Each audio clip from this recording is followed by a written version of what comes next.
Marhay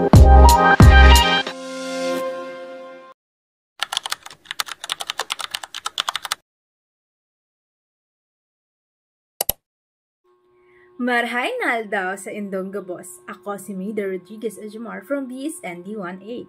Asin ngunyan ay isa kong i-explicar ang manugot sa respiratory system o ang sistema kang paghangos kang tao. Mana, maghangos nga na kita ning hararom.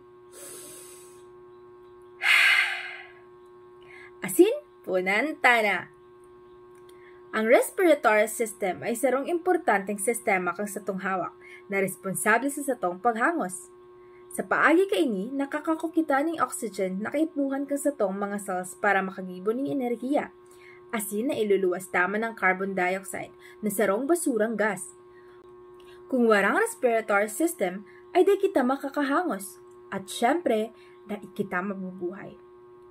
Ang satong sistemang panghangos ay binubuo kang mga organo na nagtatabang para makalaog asin makaluwas ang paros sa satong hawak. Unisinda, ang inot, ang dungo, or nose. Ini ang inot na inaagihan kang paros. Nililinig kaini ang paros gamit ang mga saradit na buhok na inaapod na silya. Asin sinasara ang alikabok saka mikrobyo. Aramduba na ang satong dungo ay nakakapainit asin nakakapalipot kang paros bago ini makaabot sa baga. Para dahil ini maging sobrang malipot o mainit para sa hawak. Sunod ay ang pharynx or ang halunan. Igdi nagaagi ang paros pasiring sa larynx at trachea. Saro manini sa mga agihan kang kakanon. Pero dahil mag-alala, may paagi ang satong hawak para dahil kita mahakog. Sunod ay ang larynx or ang voice box. Inaapod manining voice box dahil igdi nagpupuon ang satong boses. Kapag nagaagi ang paros, pinapavibrate kaini ang mga vocal cords, kaya kita nakakataram.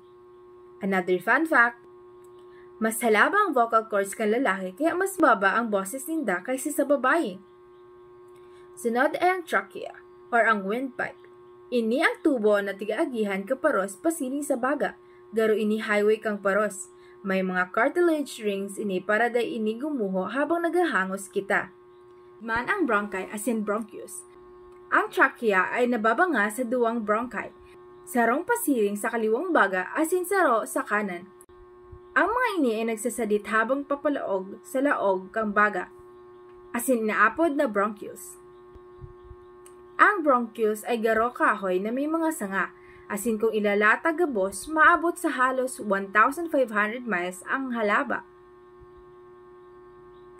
Sunod man ay ang baga o ang lungs, igdi nangyayari ang gas exchange. Sa laog kang baga, may mga saradit na air sacs na inaapod na alveoli, kung saan naglalaog ang oxygen sa dugo asin nagluluwas ang carbon dioxide.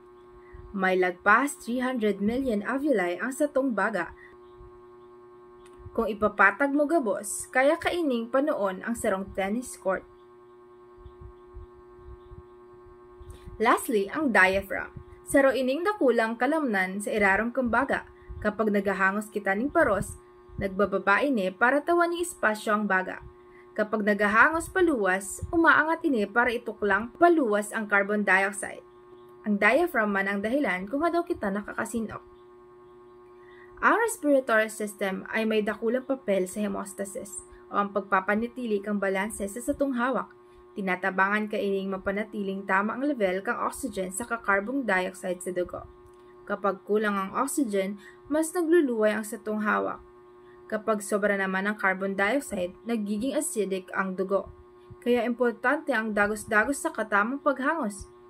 Tinatabangan gan kaini ang paghangos, pag-regulate kang temperatura kang hawak sa nagtataon ning tamang kondisyon para gumana ni tultol ang satong mga cells. Sa kabuuan, ang respiratory system ay bako sa basta sa paghangos. Ini ay sarong komplikado at kahangahangang sistema na nagtatabang para kita mabuhay, makataram, makagibon ni mga bagay pang urual daw. Kaya tandaan, pangalagaan ta ang satong baga. Iwasan ang paninigarilyo, alikabok at polusyon dahil sa bawat paghangos ay regalo kang buhay. Paalam!